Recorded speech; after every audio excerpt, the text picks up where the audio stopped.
Hola, bienvenido a un nuevo video del Departamento de Lenguaje y Comunicación. Mi nombre es Anaí Rojas y les voy a hablar acerca de la intertextualidad literaria.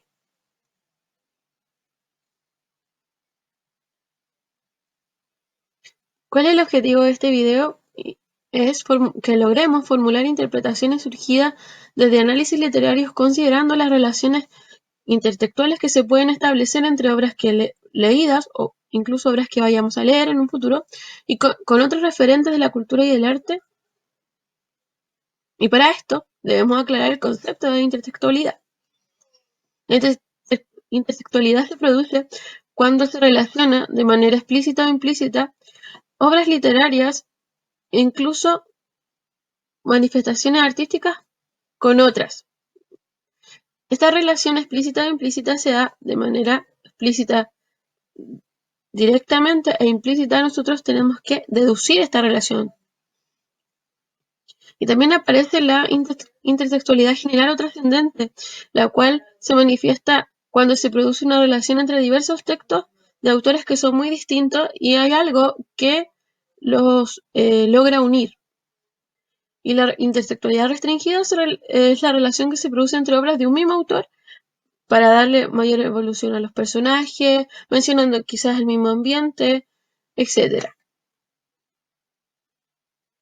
Gerard Genette, que se dedicó en su obra Palicesto a estudiar la intertextualidad, nos dice que esta nos posibilita a un acercamiento a múltiples relaciones y vínculos y nexos entre textos distintos de diversos autores, de diversas épocas, y nos permite crear textos a partir de la base de otros. Aclaremos ciertos conceptos. El plagio, que aparece aquí, es la imitación consciente de un modelo sin indicar la fuente de referencia, es decir, es una copia directa de algo creado por otra persona y nosotros lo tomamos como propio. En cambio, la influencia radica en lo determinante del estilo, del sentido de la realidad, de la caracterización de los personajes, de la visión del mundo de un escritor o autor que hace eco en el pensamiento de otro y hace que cree su propia obra influenciado por la que ya haya leído o incluso visto. Y la intertextualidad es la incorporación de referencias claras que nos van a remitir a una obra anterior de manera explícita o de manera implícita y va a ser totalmente distinta al texto que nosotros estamos leyendo. Tipos de intertextualidad, recordémoslas, las mencioné al comienzo y podía dividirse de dos maneras, en una general o trascendente y en una restringida e inmanente. Esta última relacionada a los vínculos y nexos que se pueden producir entre las obras de un mismo autor. Son textos que ostensiblemente dialogan entre sí porque nos van a presentar la evolución de un personaje, van a repetir un ambiente, van a contar historias que a lo mejor se dejaron inconclusas en obras anteriores y las van a proseguir en estas. En cambio, la general o trascendente es aquella que se produce en obras de distintos autores, obras que incluso pueden ser de carácter eh, artístico, una manifestación artística como una pintura, una canción que se vaya a relacionar entre sí con un texto. Estas pueden ser de épocas distintas o contemporáneas y se van a dar de manera evidente y directa. Algunos ejemplos. Las obras que se presentan aquí tienen una relación intertextual general o trascendente, que era aquella que hacía un vínculo o nexo entre obras de diversos autores de distintas épocas e incluso de épocas contemporáneas. El primer texto es el original, del cual se basan las obras anteriores e incluso copian frases textuales del primer texto o nombran a su autor en el caso del texto de Mario Benedetti. Leámoslo.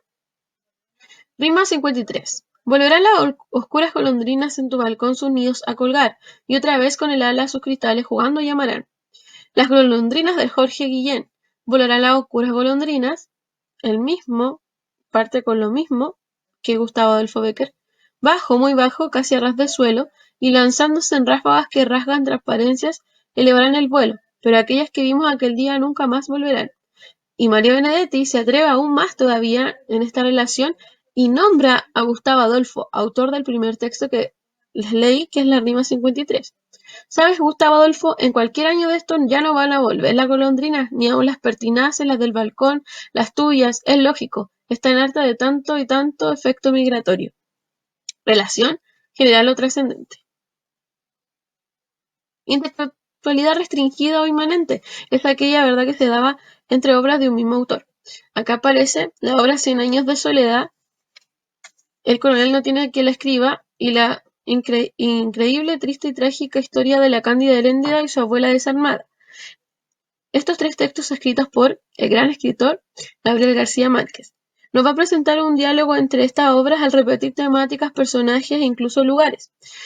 Personajes como el coronel Aureliano Buendía y el pueblo ficticio creado por Márquez, que es Macondo. Literatura e intertextualidad. Algunos ejemplos de cómo se podría presentar la intertextualidad, tanto inmanente como trascendente, son los que aparecen acá en la pantalla. El epígrafe como intertexto, intertextualidad y riqueza de sentido de la obra, relaciones intertextuales de la cultura popular e intertextos de la cultura letrada.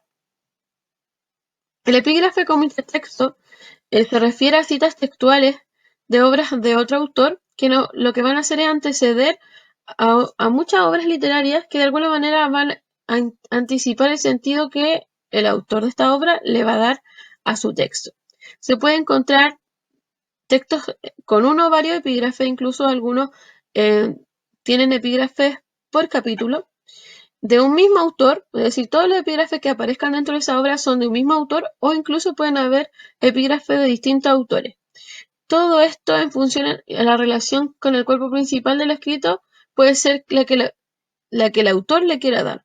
¿Ya? ¿Por qué escogió esa cita? Nosotros lo vamos a entender a medida que avanzamos en la lectura de su libro. Ejemplos.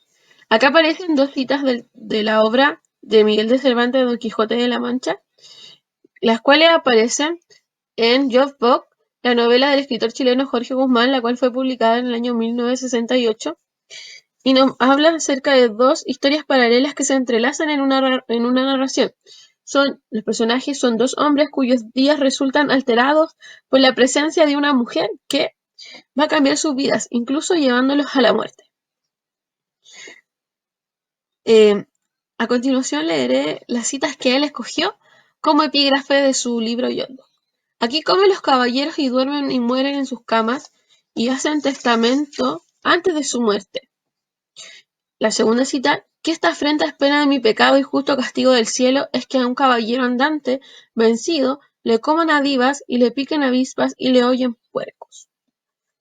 En la primera cita se refiere a lo doloroso del desenlace de la muerte, que va a cumplir con las leyes de la naturalidad, y la segunda la escoge Guzmán para darle sentido a su obra es que es un personaje mucho más adulto, donde el individuo se aparta de su realidad y reflexiona acerca de lo que le está ocurriendo. En este caso, eh, la cita que escogió es cuando a Sancho Panza y el Quijote eh, le pasan encima un grupo de cerdos.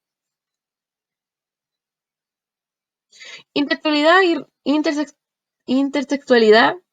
y riqueza del sentido de la obra.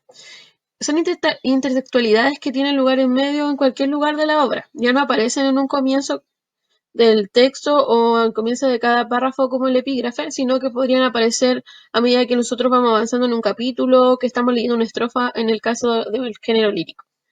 Sin que necesariamente se nombre explícitamente la obra anterior o el autor de la obra a la cual nosotros estamos mencionando de manera indirecta. En este caso podemos hablar de un guiño del escritor que lo que va a buscar en nosotros es que establezcamos una relación de sentido con una obra que hayamos leído o que conozcamos, como que hace que el lector diga, oh, creo que esto lo vi en otro texto, creo que esto lo vi en una película, o lo está relacionando con algo que a lo mejor el lector ya conoce. Ejemplo. El Amadís de Gaula, una obra escrita por García Rodríguez de Montalvo en el año 1590 1508, perdón, fue publicada y nos presenta un personaje elegido para analizar a los héroes de las novelas de caballería en general. Un personaje que se dedica toda su vida a cumplir con el objetivo de los caballeros, que es eh, cuidar a los más pobres y necesitados y construir un mundo mejor.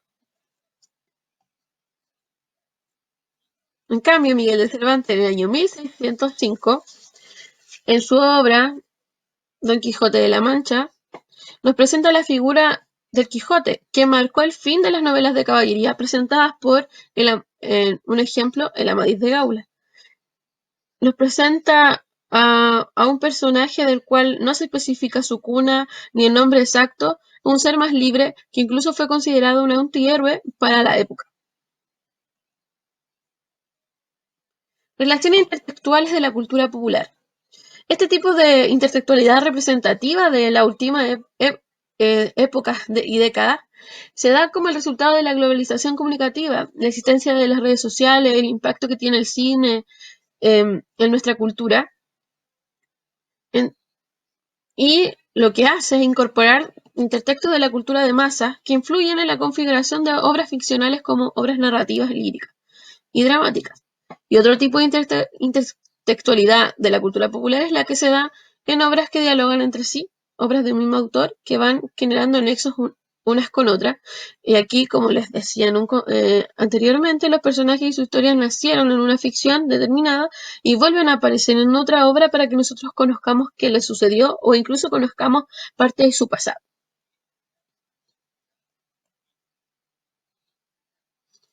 Un ejemplo, la novela póstuma del escritor Roberto Bolaño, publicada, eh, publicada por la editorial Anagrama, el ejemplo que aparece acá, llamada 2666, hace referencia a una historia popular, ¿ya? Que yo creo que podría notar.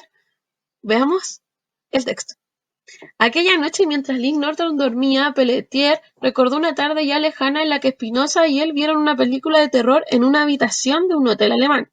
La película era japonesa, y en una de las primeras escenas aparecían dos adolescentes. Una de ellas contaba una historia, trataba de un niño que estaba pasando sus vacaciones en Kobe, o Kobe, y quería salir a la calle a jugar con sus amigos, justo a la hora en que daban por la tele su programa favorito. Así que el niño ponía una cinta de video y lo dejaba listo para grabar el programa, y luego salía a la calle. El problema entonces consistía en que el niño era de Tokio y en Tokio su programa se emitía en el canal 34, mientras que en Kobe el canal 34 estaba vacío, es decir, era un canal en donde no se veía nada, solo niebla televisiva. Y cuando el niño, al volver de la calle, se sentaba delante del televisor y ponía el video, en vez de su programa favorito, veía una mujer con la cara blanca que le decía que iba a morir. Y nada más. Y entonces llamaban por teléfono y el niño contestaba y oía la voz de la misma mujer que le preguntaba si acaso creía que aquello era una broma. Una semana después encontraban el cuerpo del niño en el jardín, muerto. ¿A qué película hace referencia? Veamos si es la misma que están pensando. Hace referencia al Ringu, eh, el aro. Ringu en 1998 fue publicada en el cine japonés, cuya versión norteamericana se realizó en Hollywood en el año 2002 y tuvo bastante auge. Fue muy vista. Otro ejemplo es el que ya mencioné de Gabriel García Márquez, en donde él repite lugares como Macondo y en sus libros hay vuelven a aparecer ciertos personajes como el coronel Buendía. El último, intertexto de la cultura letrada. Este es el que se practica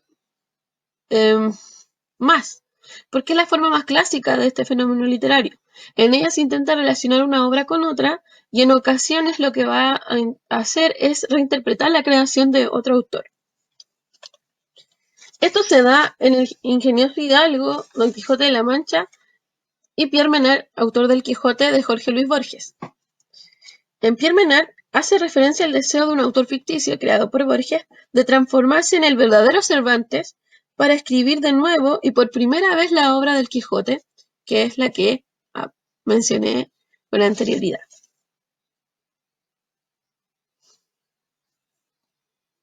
Bueno, espero que este video les haya servido, que lo puedan relacionar y estudiar mucho más. Cualquier duda o consulta, saben los correos de cada profesora que le imparte las clases. Espero que les haya servido, que incluso pueden investigar acerca de los autores que aparecen mencionados en este video. Y nos vemos en una próxima oportunidad.